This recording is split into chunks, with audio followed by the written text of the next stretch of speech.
علیہ السلام حاضر ہوتے ہیں بارگاہ رسالت مآب صلی اللہ علیہ وسلم میں. جی حدیث جبریل بہت مشہور حدیث ہے. جی جی. ایک صحابی کی شکل میں آئے اور آ کر جو ہے وہ کچھ سوالات کیے. جب چلے گئے تو نبی اکرم علیہ السلام نے صحابہ کرام علیہم رضوان کو تعارف کروایا کہ جبریل تھے جو تمہیں تمہارا دین سکھانے آئے تھے. سبحان اللہ. یعنی وہ سوالات کرتے تھے، حضور علیہ السلام جواب دیتے تھے. اچھا اچھا اچھا. تو انہوں نے جو سوالات کیے تو دین کی تشریح کے حوالے سے انہوں نے 3 سوالات کیے. سوالات تو زیادہ ہیں جی جی، لیکن دین کی تشریح کے حوالے سے ان کے 3 سوالات ہیں. اللہ اکبر. پہلا سوال تھا یا محمد صلی اللہ علیہ وسلم اخبرنی عن الاسلام، اسلام کے بارے میں مجھے بتائیے.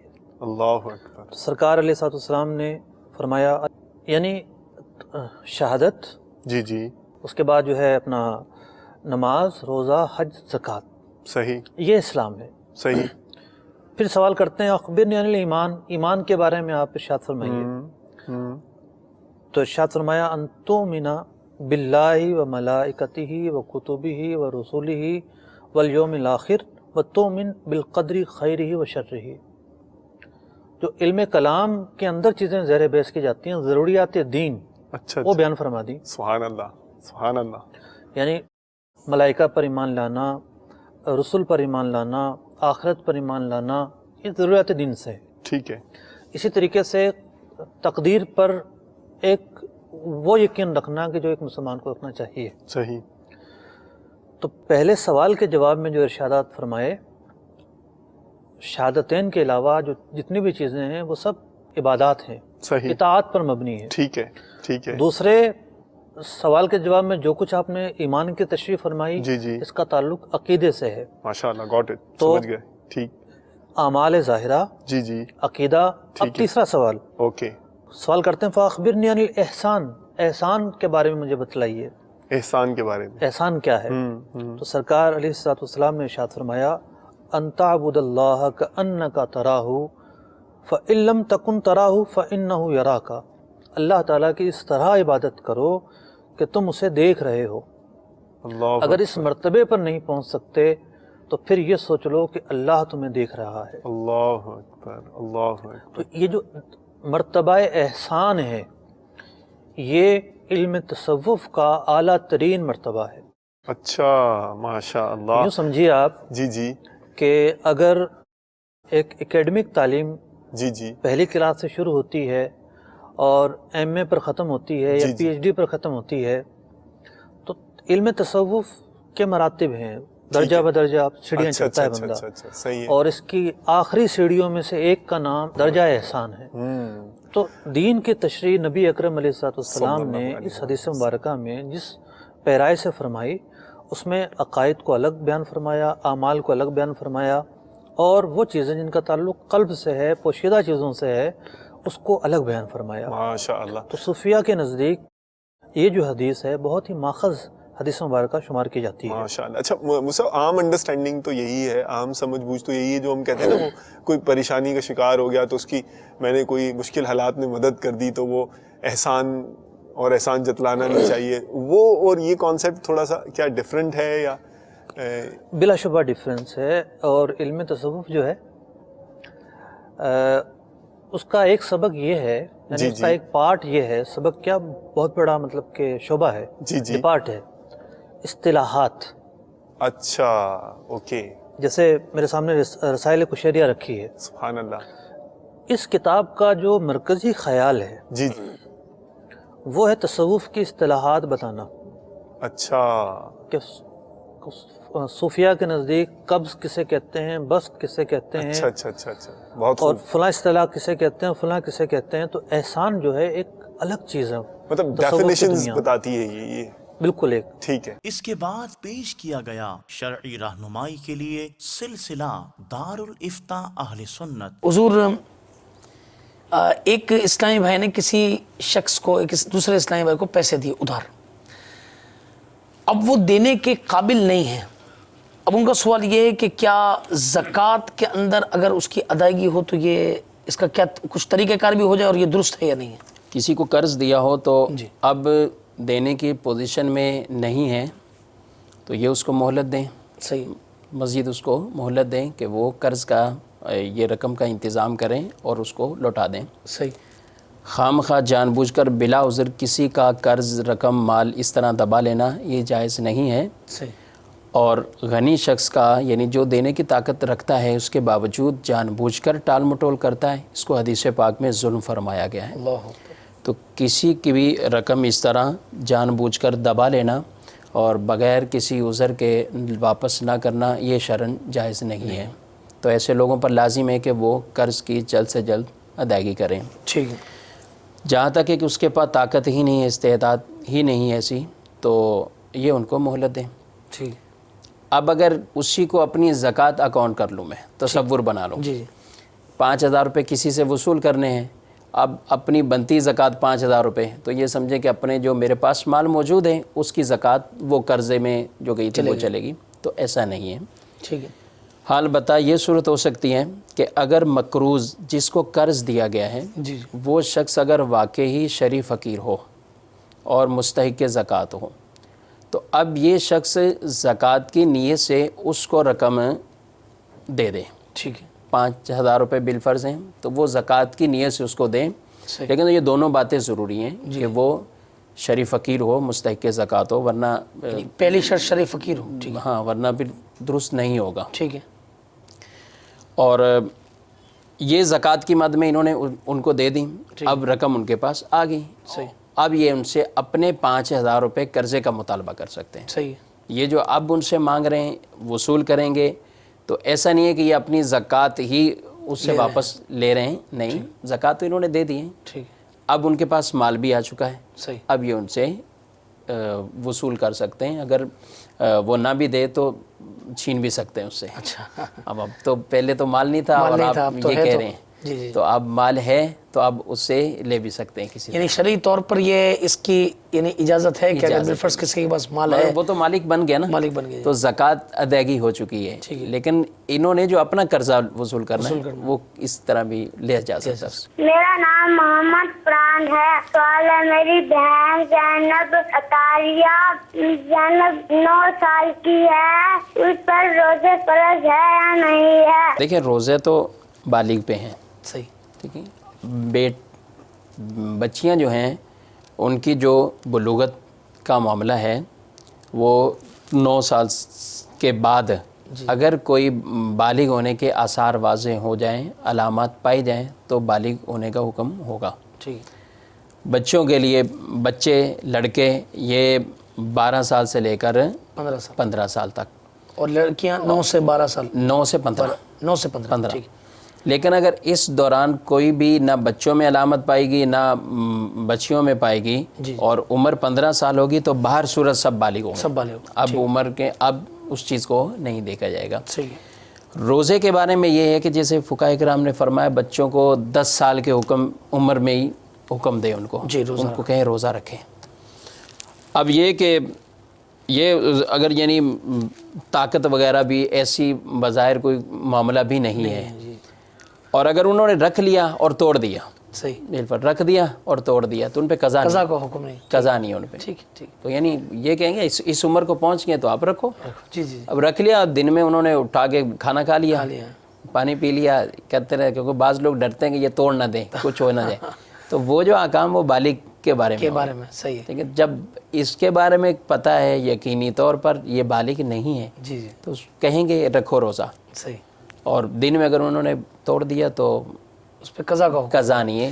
لیکن کوشش کریں جب بچے کے اندر طاقت موجود ہے اس کا ذہن بنایا جائے، اس کو روزے کی ایک اہمیت بتائی جائے. ویسے بچوں کو شوق تو ہوتا ہے ابتداء رکھنے کا، اور بالخصوص جب بچوں کا روزہ کشائی ہوتی تو سارا دن تو وہ بھلے کیسی بھی بھوک پیاس ہو، پھر عصر کے بعد جب پھولوں کے گجرے پہنا جاتے ہیں ان کو اور تحفے تحائف ملتے ہیں تو شاید بھوک ہی بھول جاتی ہوگی.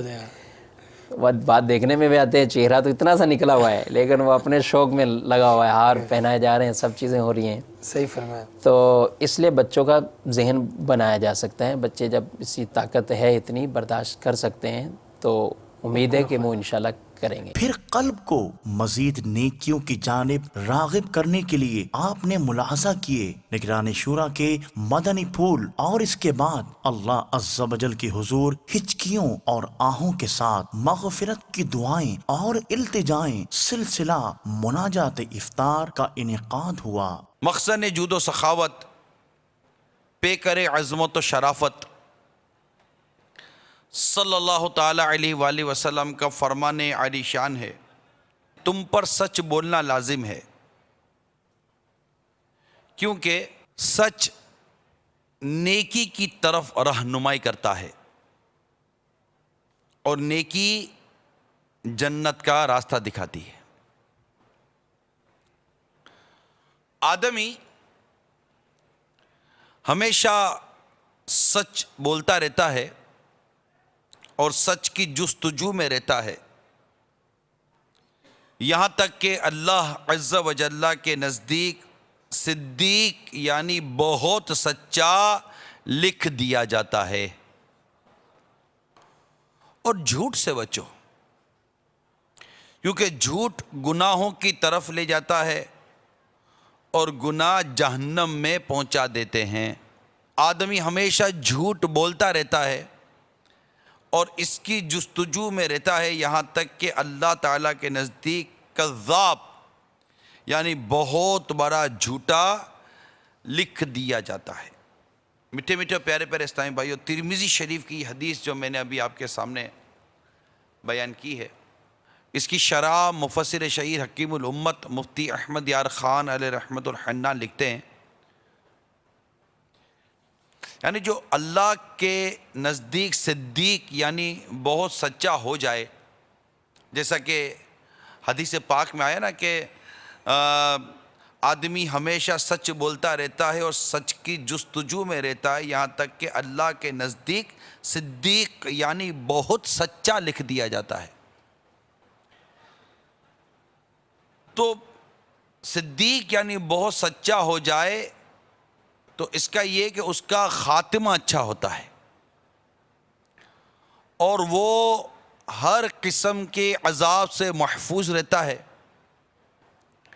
ہر قسم کا ثواب پاتا ہے، اور دنیا بھی اسے سچا کہنے اور سچا سمجھنے لگتی ہے۔ اس کی عزت لوگوں کے دلوں میں بیٹھ جاتی ہے۔ تو یہ سچ کی برکت ہے کہ جب بندہ سچ بولے، سچی بات کرے، تو اللہ تبارک و تعالیٰ کی بارگاہ سے اسے جو انعام ملتے ہیں اور جو دنیا اور آخرت کے فوائد یہاں بیان کیے گئے، یہ اس کی ایک جھلک بیان کی، اور بہترین جو ایک مدنی پھول اس میں یہ ہمیں ملا کہ اس کا خاتمہ اچھا ہوتا ہے۔ اللہ تبارک و تعالی ہمیں اس حال میں موت عطا فرمائے کہ ہماری زبان پر کلمہ طیبہ کا ورد جاری ہو۔ کریم اشرائے رحمت دیا کرم سے اب کریم اشرائے رحمت دیا کرم سے اب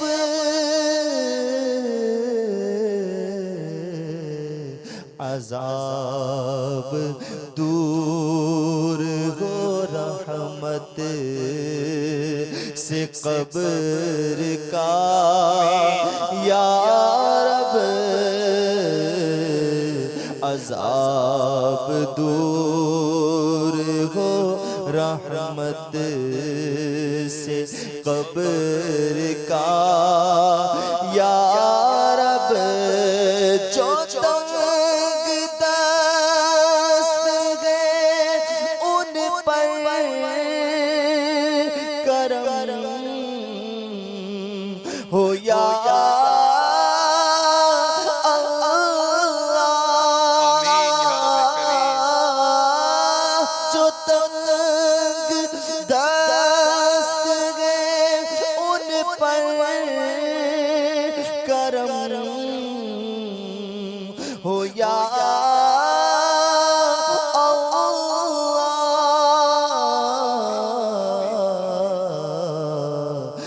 ان کے رزق میں برکت پے رضا یا رب دے ان کے رزق میں برکت پے رضا یا رب بنے اب امن کا گہوارہ ملک پاکستان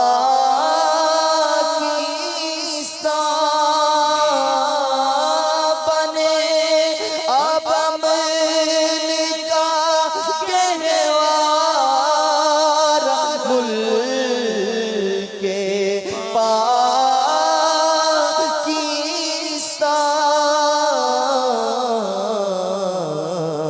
الہی دیتا ہوں رمضان کا واسطہ یا رب.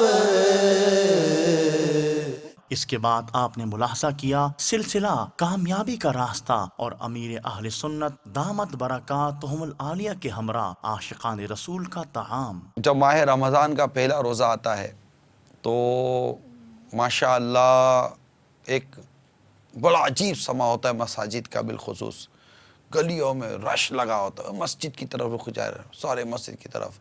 او 11 مہینے سے جو ٹوپی پڑی ہوئی تھی وہ نکالتے ہیں اور جے مسجد کہہ رہا وہ ٹوپی نکالو، وہ جانماز نکالو، وہ نکالو، وہ نکالو، اور بڑی تیاری ہوتی ہے اور ایک جوش و خروش ہوتا ہے. ایک رمضان مبارک کی آمد پر ایک مسلمانوں کا سمجھے کہ یہ بہت ایک پوزیٹیو عمل ہے اور بہت دنیا بھر میں اس بات میں ایک خوشی ہوتی ہے. ماہ رمضان اور یہ سمجھے کہ دنیا بھر کے مسلمانوں کی روٹین تبدیل ہو جاتی ہے. ابتدائی 2-4 دنوں کے اندر پہلی صف پہ جگہ نہیں ملتی کہ وہ بالکل وہ آ جاتے جوش میں ہمارے اسلامی بھائی اور پہنچ جاتے پہلی صف کے اندر. ایک عجیب و غریب سا یہ ہماری کیفیت بن جاتی ہے کہ جیسے کہ بڑا پریشر کے ساتھ ہم آتے ہیں اور بالکل پیچھے ہٹ جاتے ہیں. فیضان رمضان فیضان رمضان فیضان رمضان رمضان رمضان رمضان رمضان رمضان رمضان فیضان رمضان. 70% زیادہ ثواب مل رہا ہوتا ہے تو لوگ لوٹنے کے لیے اور جلدی کرتے ہیں. شروع کا یہ جوش ہوتا ہے جب پہلے دوسرے رمضان میں جو ہے لوگوں میں ایک جوش و خروش ہوتا ہے. ہم لوگ وقتی طور پہ کرتے ہیں، ہر چیز ہمیں شروع میں اٹریکٹ کرتی ہے، اس کا ختم ہو جاتی ہے. 5ویں روزے تک امی ابا اس کو بھیج رہے ہوتے ہیں، اس کے بعد اس کی نیت ختم ہو جاتی ہے. مسجد میں بیٹھے ہوتے ہیں، وہاں پہ کہیں سے بھی نیٹ کھینچ لیا، پکڑ لیا، وائی فائی کسی کا آ گیا اور لے کے بیٹھے ہیں مزے سے، نیٹ آن ہے موبائل میں. عجیب و غریب سی میرے لیے ایک شاکنگ نیوز ہے کہ اس طرح مساجد کے اندر جانے والے اسلامی بھائی اور ایک تو ویسے ہی تراویح کے لیے پہنچتے ہیں اور پھر یہ سائڈوں میں بیٹھ جاتے ہوں گے. میں آپ کو پہلے بھی عرض کر چکا ہوں میرے پیارے اور میٹھے اسلامی بھائیوں، براہ کرم مساجد میں جانے سے پہلے اپنا موبائل فون سوئچ آف کر دیں.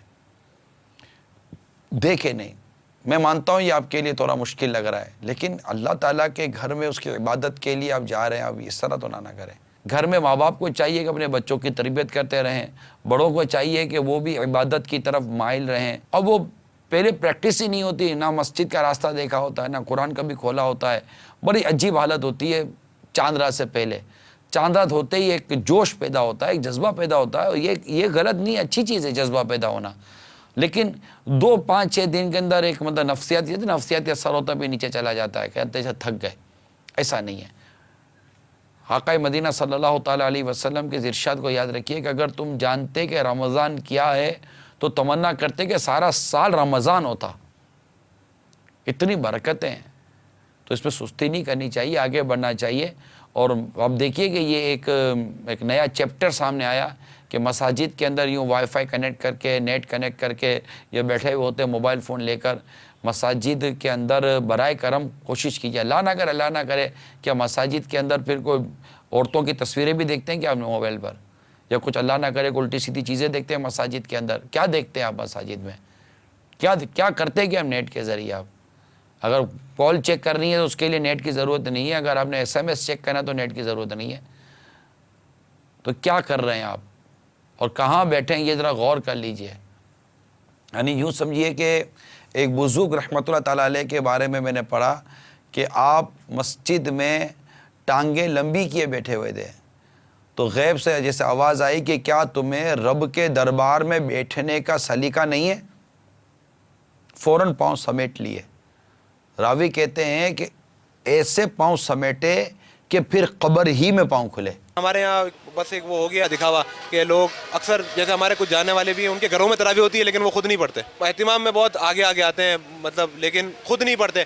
بس یہ کہ خاندان میں دکھانا ہے یا لوگوں کو دکھانا ہے کہ ہم بہت اللہ والے ہیں. آپ نے پوائنٹ آؤٹ نہیں کیا کون، جنرل بات کی ہے. جنرل بات میں تو ٹھیک ہے، ایک جنرل بات کر کر آپ نکل گئے. بٹ بیسیکلی یہ ہے کہ ہم پوائنٹ آؤٹ کر کے کسی کو یہ نہیں کہہ سکتے کہ یہ دکھاوا کرتا ہے. یعنی بعض اوقات یہ دکھاوا نہیں کر رہے ہوتے، کچھ بھی نہیں ہوتا. دیکھ غلط کوئی کر رہا ہے وہ غلط ہے، قرائن بعض اوقات واضح ہوتے ہیں، لیکن میں ایک سمجھانے کے لیے اور مائنڈ بنانے کے لیے عرض کر رہا ہوں کہ البتہ جو گھر میں اپنے تراویح کا اہتمام کرتے ہیں، اگر ان کے محلے میں ان کے علاقے کے اندر جماعت مستحبہ موجود ہے، یعنی کہ کوئی شرعی رکاوٹ نہیں ہے اور جماعت موجود ہے، مسجد موجود ہے، تو یاد رکھیے کہ انہیں ابتداً اپنی مسجد کے اندر ہی عشاء کی نماز با جماعت ادا کرنی ہے. ہم حسن ظن قائم رکھیں، بدگمانی سے خود کو بچا کر رکھیں، اپنی نیکیاں پرہیزگاری میں اضافہ کرتے رہیں. میں ایک درد مند مسلمان کو یہ پوچھتا ہوں، آپ کا دل اندر سے دکھتا نہیں ہے کہ مسجد کی رونق کم ہو جائے اور بازار کی رونق بڑھ جائے؟ جبکہ ہمارا دین، ہمارا اسلام واضح طور پر ہمیں فرما رہا ہے کہ بدترین زمین کا ٹکڑا یہ بازار ہیں اور بہترین زمین کا ٹکڑا یہ مساجد ہے. یعنی مساجد یہ بہترین بقاع زمین کہلاتا ہے، زمین کا بہترین حصہ کہلاتا ہے، اور بازار بدترین حصہ کہلاتے ہیں. کتنا خوش نصیب ہوتا ہے جو مسجد میں پہلے جائے اور سب سے آخر میں باہر آئے، اور کتنا بدقسمت کہلاتا ہے وہ شخص جو بازار میں سب سے پہلے جائے اور سب سے آخر میں باہر آئے. اب غور کیجئے. اور بازاروں میں ہم کیا کرنے جاتے ہیں؟ تفریح کرنے جاتے ہیں، ادھر ادھر گھومنے پھرنے جاتے ہیں. معاذ اللہ اوباش قسم کے نوجوان بد نگاہیاں کرنے جاتے ہیں. بے پردہ لڑکیاں اپنی بے پردگی کا مظاہرہ، میں کیا بولوں، اب نہیں بولتا جائیں، چلیں آپ خود سوچ لیجئے. مجھے بولتے ہوئے حیا آتی ہے، آپ کو بے پردگی بازار میں کرتے ہوئے آپ کو حیا نہیں آتی. تو ایسا مطلب کہ براہ کرم نہ کریں. ہماری مسجد کی ویرانی دیکھ کر آپ کا دل جلنا چاہیے، دل کرنا چاہیے. بلکہ رمضان تو عبادت کا عادی بنانا ہے. خود کو رمضان میں عبادت کا عادی بنا دیں. اگر رمضان سے پہلے عادت نہیں تھی، رمضان مبارک ملا، نصیب سے مل گیا، اب اپنی عادت بنا لیجئے کہ یہی ماہ رمضان پوری نماز سنت قبلیہ، بعدیہ، نوافل وغیرہ کے ساتھ مجھے ادا کرنے کی توفیق نصیب ہو جائے. اور جس طرح یہ رمضان میں مجھے 20 تراویح مل رہی ہیں، میں عام دنوں میں اپنی پوری 20 نمازیں اور دیگر نمازوں کے ساتھ ساتھ پوری 5 ٹائم نمازیں ادا کروں گا.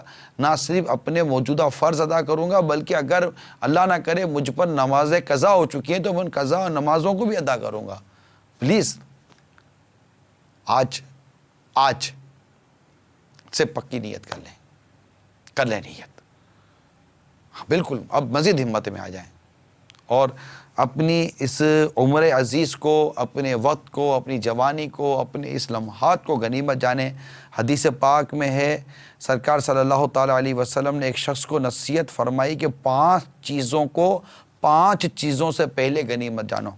بڑھاپے سے پہلے جوانی کو، بیماری سے پہلے تندرستی کو، فقیری سے پہلے غنا کو یعنی مالداری کو، مشغولیت سے پہلے، بزی ہونے سے پہلے فرصت کو، اور اپنی موت سے پہلے زندگی کو. فیضان رمضان ہے، فیضان رمضان، فیضان رمضان ہے، فیضان رمضان. رمضان کا مہینہ رحمت لٹا رہا ہے، رمضان کا مہینہ رحمت